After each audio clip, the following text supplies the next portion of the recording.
Good afternoon. I am in West Sussex on a campsite in Washington. Yep, Washington in West Sussex, that is, alright, not in the USA.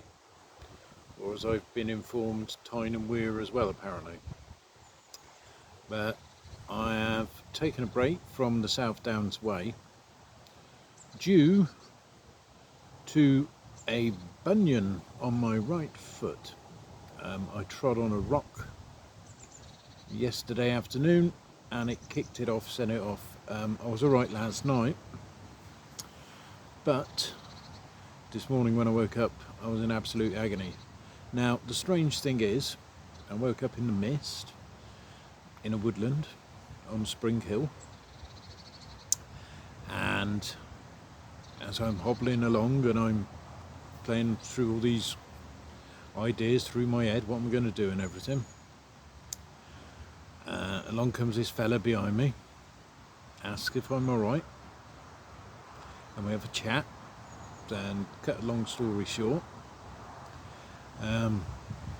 he's met me at this campsite. He's brought me some Compeed patches, blister patches, and he brought me some ibuprofen because this twat left his first aid kit at home with everything in it. First time I've ever done that, forgotten my first aid kit. But as I was saying, he's brought along Compeed patches, ibuprofen. He also turned up with some sandwiches for me, a Ribena drink for me, and a Yorkie chocolate bar. What a bloke. And then he asked if I wanted a lift into Storrington to pick up some foodstuffs for the rest of the walk, which I took, quite happily. And then he brought me all the way back. And what I'm trying to say is, all the way along the South Downs Way, as I've been walking, I have met people who have gone out of their way to help me to complete the walk. So I will be completing the walk. I'm going to stay here for one night at least. I've got to rest my foot because I am in agony. There's no two ways about it. There's not a lot to look at. I mean, it's just I don't know if you'll be able to see it. I don't know if I'll be able to see. That's my foot. That's my bunion. And it's giving me grief. So I'm going to recuperate for 24 hours at least. Well, no, 12 hours at least. If I still feel a bit wookie-doo, I shall stop tomorrow as well, and then I shall move on Saturday. Because, to be honest, I'm much more into wild camping than being on a campsite. I've got nothing against campsites. They're really decent people, They help you out when you need to be. And the reason I've come to a campsite, it's easier in England to get to a campsite and take a break than it is to wild camp. Because when you're wild camping, certainly along the South Downs Way, you've got to remember it's cultivated land, so you've got farmland. And even though I've had no problems whatsoever, everybody's been fine, absolutely fine. To sit on somebody's land for 24, maybe 48 hours just to recuperate is pushing your luck a bit, to be honest. So I bit the bullet and I've come to this campsite. Now I'm near, I think it's the A23 or something like that, and it's a tad noisy, but you can't have everything in this life. So as long as I can relax, chill out, I'm quite happy. Got my foodstuffs. I've got these coca noodles, and I've got some what's called super rice by Bachelors, And in my bag I've got my last 2 Summit to Eats, but I'd rather keep those while I'm out on the trail. So I'm just eating crap, and that brings to mind the amount of crap you eat when you're walking. You wouldn't eat it at home, you just wouldn't. But needs must, so you know, you end up eating all this shite, because that's what it is. But if it wasn't there, you'd have nothing.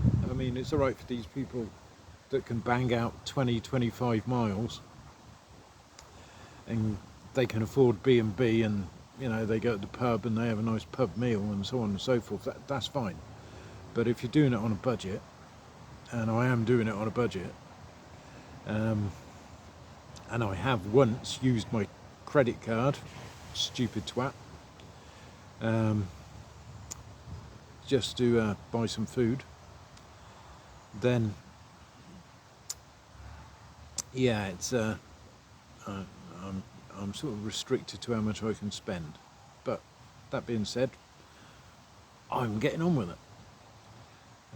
Some of the people I've met have just been brilliant. There's this cafe system it's a farm, Cadence, at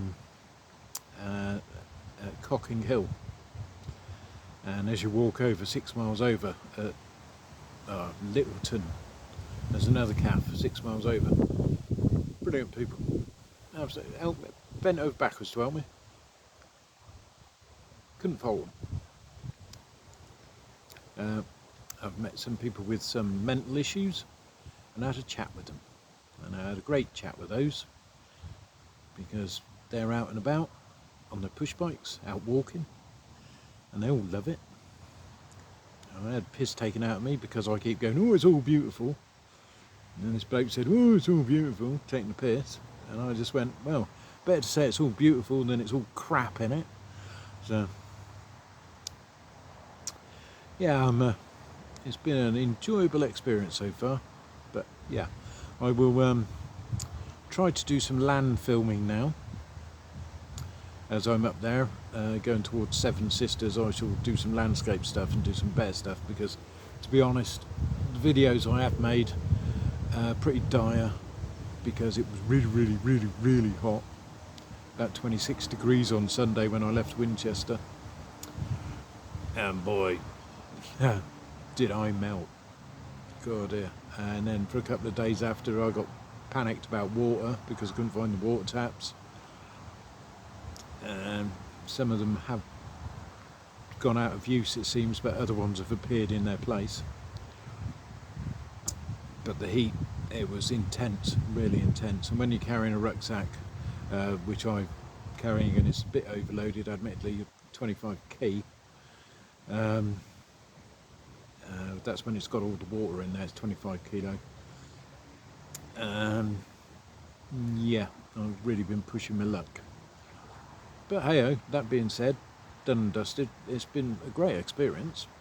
And as I say, I am going to carry on.